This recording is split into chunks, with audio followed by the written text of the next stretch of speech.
15 तारीख को बीएमसी का चुनाव हो रहा है। ऐसे में प्रचार अभियान तेज हो रहा है और जनसभाओं को भी संबोधित कर रहे हैं प्रत्याशी। हमारे साथ इस वक्त शिवसेना के सांसद अरविंद वायकर जी हैं, सपोर्ट करने आए हैं राजुल ताई जी का। सर, क्या कहना चाहेंगे इस मौके पर? बहुत कम समय बचा है, 7 ही दिन बचे हैं, 15 को चुनाव है। किस तरह की सही बात है। एक कंबाइंड मीटिंग थी भाजपा, शिवसेना, आरपीआई और आरपीआई सेना की, तो उस मीटिंग में संबोधित करने के लिए मैं आया था। हमें मालूम है राजुल ताई तो पहले से ही नगर सेवक थी, स्टैंडिंग कमेटी की सदस्य थी, कई जगह वो कमेटी की चेयरमैन थी, तो उनको एक अनुभव है और काम करने का उनको अनुभव भी है। तो ऐसी अनुभवी नगर सेविका वापस कारपोरेशन में जाएंगी तो अच्छा से काम करती है, ये मैं आह्वान किया सभी को और सभी लोग उनका नाम जानते हैं, एक डैशिंग नगर सेविका।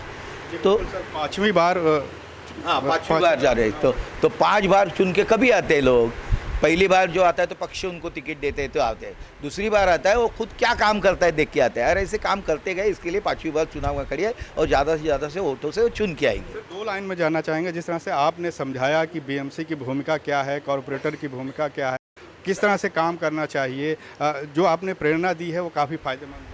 जरूर ना, मुंबई कॉरपोरेशन के जो काम है 1888 के कायदा के अनुसंधान के माध्यम से सेक्शन 61 के बाद जो चालू होता है बेसिक एमिनिटी का, वो काम जो पानी, गटर, नाला, एजुकेशन, ट्रांसपोर्ट, ये सभी मुंबई कॉरपोरेशन के अंदर आते हैं।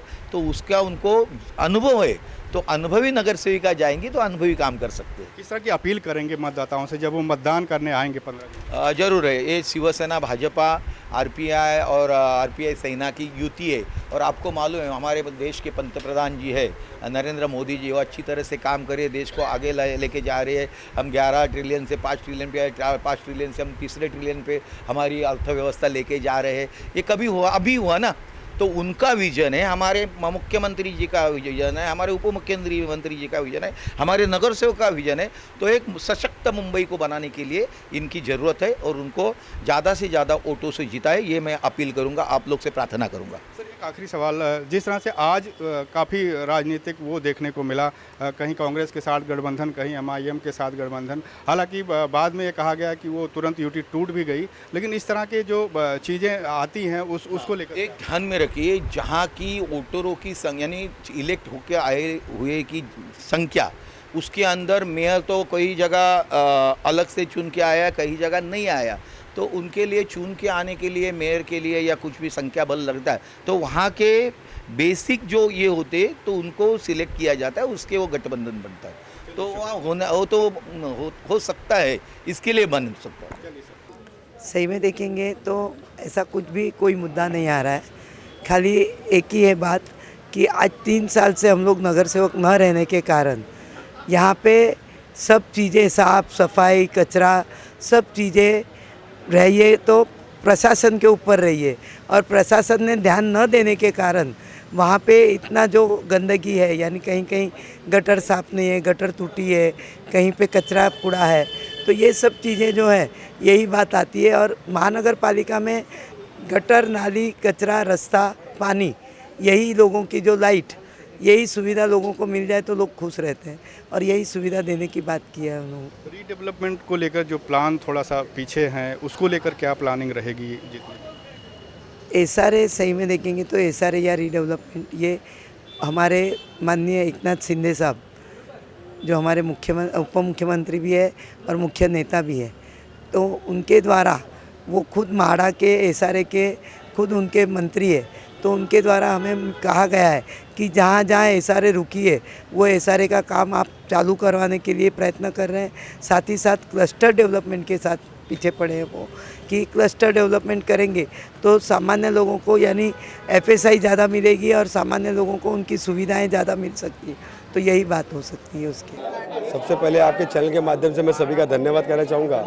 हमारी महायुति की अद्भुत उम्मीदवार श्री राजुल ताई पटेल यहाँ वार्ड क्रमांक 61 से धनुष बाण के सिंबल के ऊपर वो खड़ी है।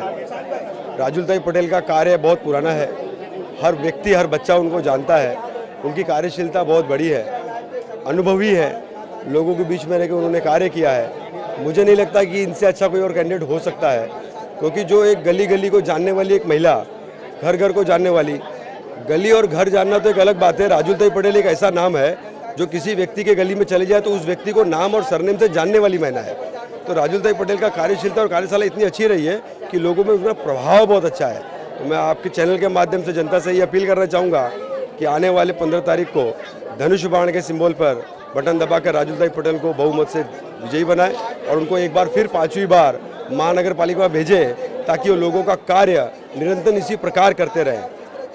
सरकार की जो योजनाएं हैं, खासकर लाडकी बहन योजना का जिक्र बहुत ज़्यादा हो रहा है क्योंकि उससे महिलाओं को बहुत ज़्यादा फ़ायदा मिला है। तो क्या आपको लगता है कहीं ना कहीं सरकार की जो योजनाएं हैं इस बीएमसी चुनाव में की फैक्टर साबित होंगी या फ़ायदा नुकसान? देखिए, लाभ तो जरूर होगा। आप भी अनुभवी हैं, आप जानते होंगे इससे पहले की जो सरकार रही है, जो पहले के जो कार्यकाल बीत गए, किसी भी व्यक्ति ने नहीं देखा होगा कि सरकार कभी किसी महिला या किसी पुरुष के अकाउंट में डायरेक्ट पैसा भेजती हो। पहली बार ऐसा हुआ है कि किसी सरकार ने कि महिलाओं के अकाउंट में डायरेक्ट पैसा भेजना स्टार्ट किया है। बीच का मीडिएटर खत्म कर दिया, जो डिजिटल तरीके से लोगों को मिलने लग गया। तो पहले जो बीच में मीडिएटर होते थे उन लोगों का कमीशन बंद हो गया। तो भारतीय जनता पार्टी ने और महायुति की सरकार ने मिलकर जो लाडली बहन योजना का जो नियोजन निकाला है, जो हमारी बहनों को जो वो योजना उनके घर तक पहुंची है, निश्चित रूप से उनका हमें लाभ मिलेगा। क्योंकि मिडिल क्लास में रहने वाली महिलाओं के लिए 1500 बहुत मायने रखता है।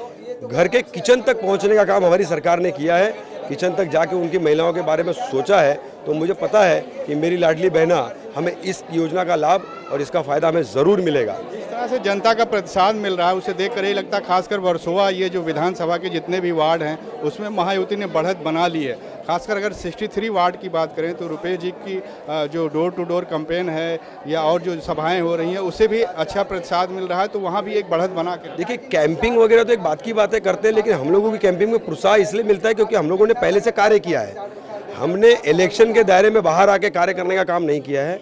हमारी पार्टी के सारे कार्यकर्ता, हमारे महायुति के सारे पद के अधिकृत उम्मीदवार, इन लोगों ने लोगों के बीच में रह के कार्य करने का काम किया है। तो इनकी कार्यशीलता इतनी अच्छी है, जब लोगों के पास जाते हैं ना तो उनका प्रोत्साहन, उनका उत्साह बहुत अच्छा मिलता है और आनंद आता है रैली करने में। क्योंकि हम पहली बार उनके बीच नहीं जा रहे हैं। हमारा कोई भी उम्मीदवार पहली बार पब्लिक के बीच में जा नहीं रहा है। निरंतर 5 साल उनके बीच में रह के कार्य किया है और कार्य करते थे, इसलिए उनका प्रोत्साहन ज़्यादा अच्छा मिल रहा है और आगे उनका प्रेम और व्यवहार, उनका आशीर्वाद हमें बहुत अच्छा मिल रहा है। तो देखा आपने किस तरह से रविंद्र वायकर जी ने और राजुलताई ने कहा कि जो भी विकास के मुद्दे अधूरे रह गए हैं उन्हें जीतने के बाद पूरा करने की कोशिश करेंगे। और सांसद रविंद्र वायकर जी ने एक अच्छा प्रेरित भी किया अपने कार्यकर्ताओं को और उन्होंने ये भी कहा कि जीतने के बाद जो है किस तरह से बीएमसी और एक नगर सेवक को काम करना चाहिए। बहरहाल अब 15 जनवरी को वोटिंग है और 16 को जब मत के परिणाम आएंगे तो उसके बाद ही पता चलेगा कि कौन जीता, कौन हारा और मुंबई पर किस पार्टी का मेयर बनेगा। कैमरामैन एफ एस पटेल के साथ रेहान हुसैन, इन 24 न्यूज़, मुंबई।